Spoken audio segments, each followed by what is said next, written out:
Chères phocéennes, chers phocéens, notre pays connaît aujourd'hui la deuxième vague de cette pandémie qui a déjà touché plus d'1 million de personnes et causé 36 000 décès. Depuis ce vendredi 30 octobre, notre pays est confiné et Fos-sur-Mer n'échappe pas à cette règle.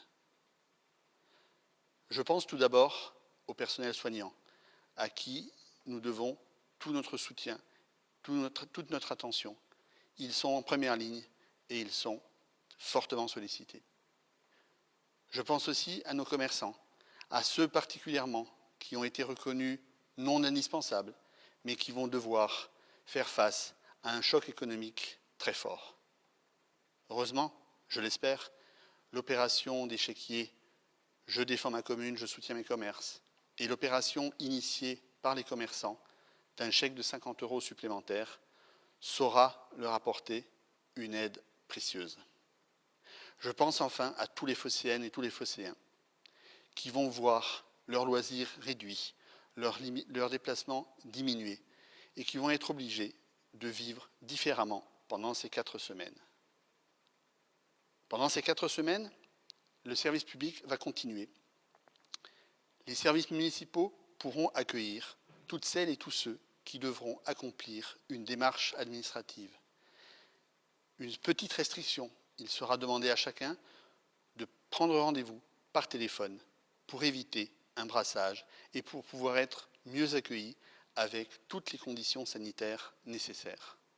Pendant cette période de 4 semaines, les services opérationnels seront sur le terrain.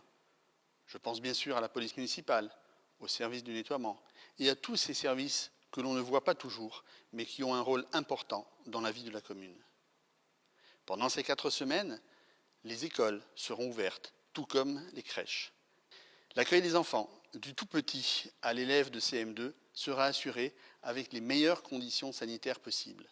Tous les services sont à pied d'œuvre pour mettre en place les protocoles sanitaires nécessaires à la protection de chacune et de chacun. Je tiens à les en remercier, c'est un travail immense et ils accomplissent cette mission avec cœur et avec abnégation.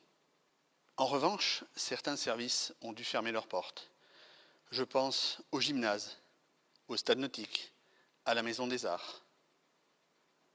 Pour les seniors, malheureusement, le foyer-restaurant Le Pistou a également dû fermer ses portes.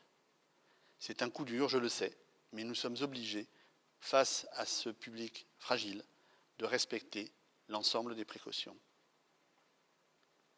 Je souhaite que chacun et chacune d'entre vous respecte les gestes barrières, respecte les autorisations de sortie, respecte le confinement pour que ces 4 semaines ne soient que 4 semaines et qu'il n'y ait pas de prolongation, que nous puissions tous ensemble participer à la lutte contre le coronavirus, à la protection de ceux que nous aimons.